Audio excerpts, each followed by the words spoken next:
This is Hope with Haley 2024, The Movement.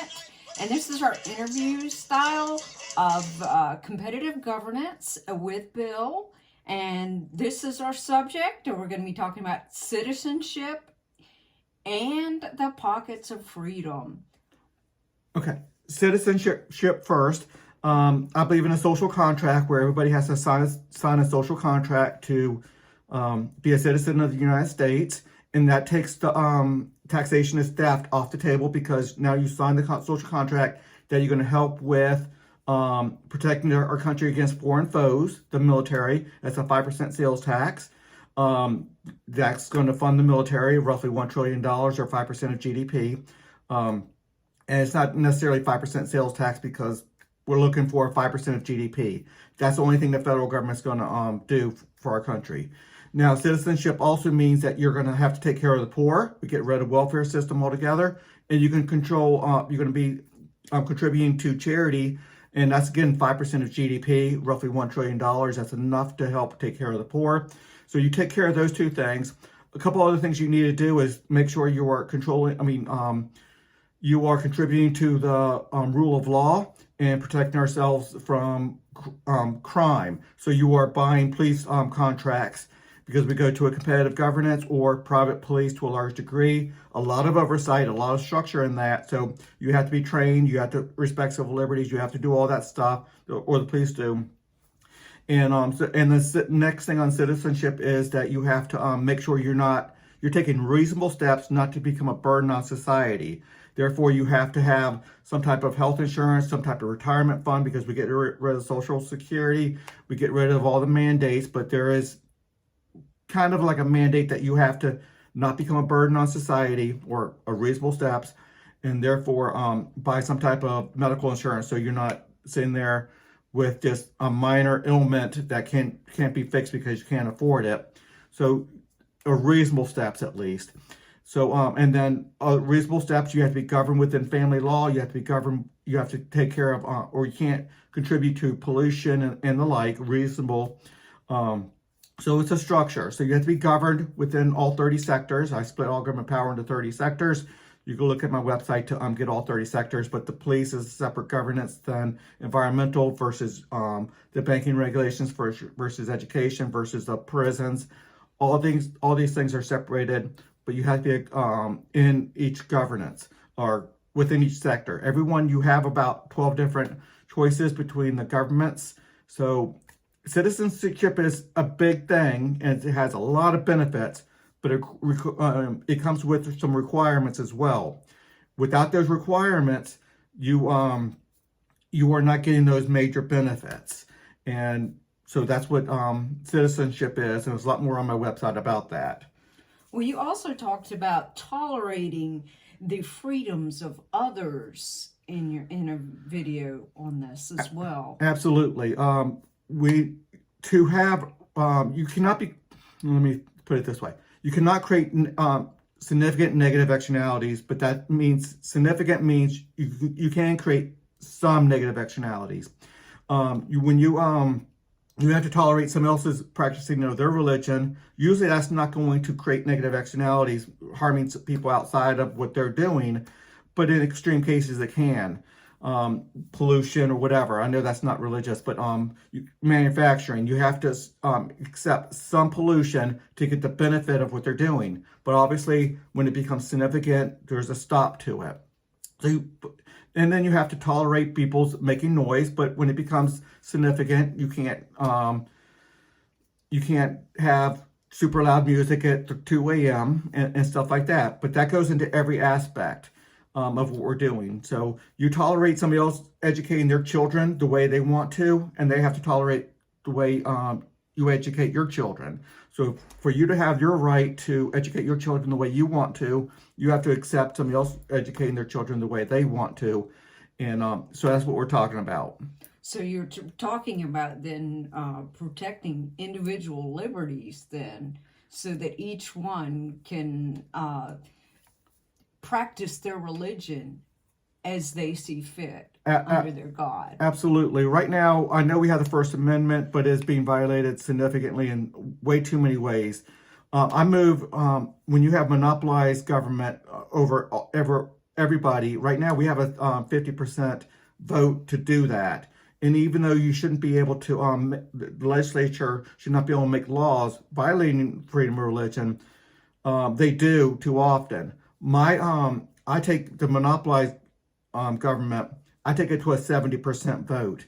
So most things are going to be done at the competitive level. You are governed within your competitive government that you choose. Your neighbor picks theirs. They get to be governed the way they want to.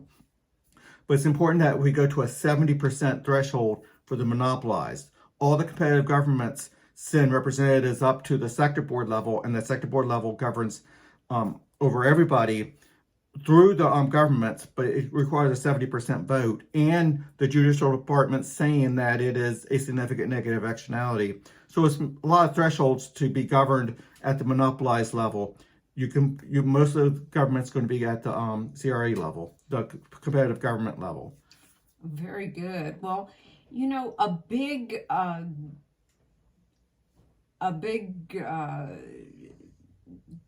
Big problem that we have nowadays is immigration.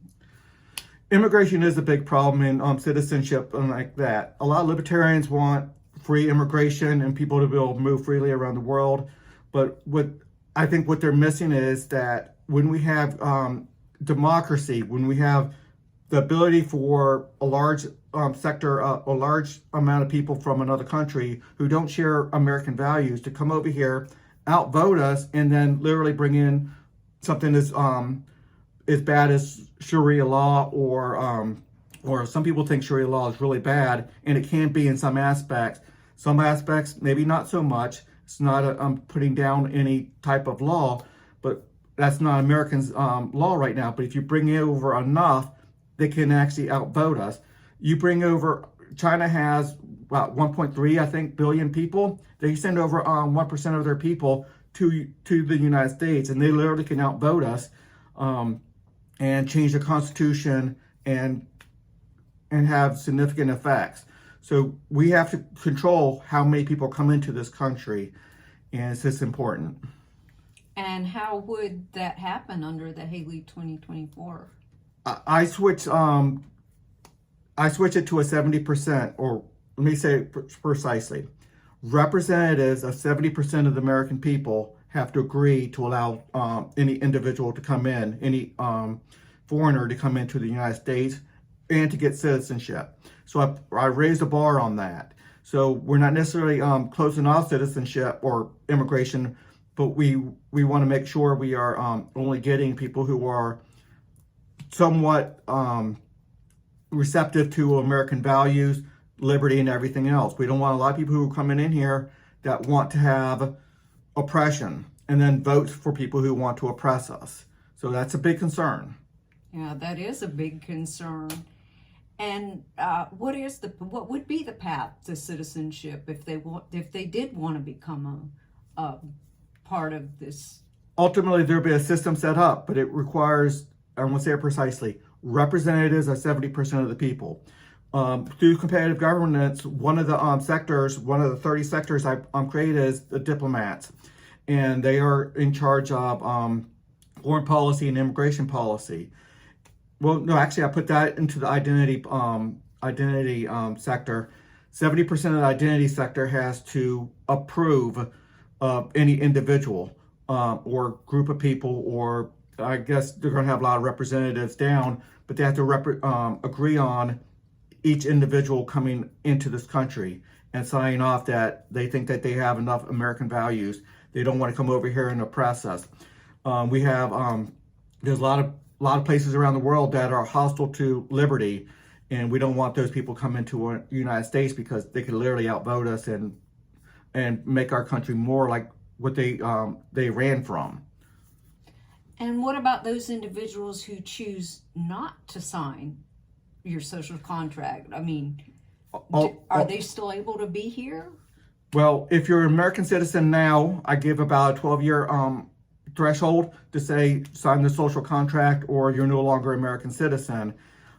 We as Americans, we are the owners of America, and we get to make the rules for America. And the constitutional amendment I would put in, or I would, to create the CRA social contract, would be you have to be an American citizen to vote within America, to operate within America, and ultimately, if you are not an American citizen, well, any American citizen will have the automatic right to sign the social contract.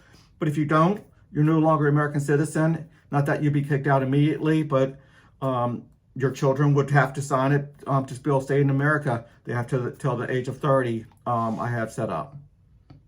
Okay, very good then. Okay, we're about 10 minutes into this, so that's talking about citizenship and just a couple aspects of it. A lot more write-ups on my website and other videos out there talking about many aspects of this.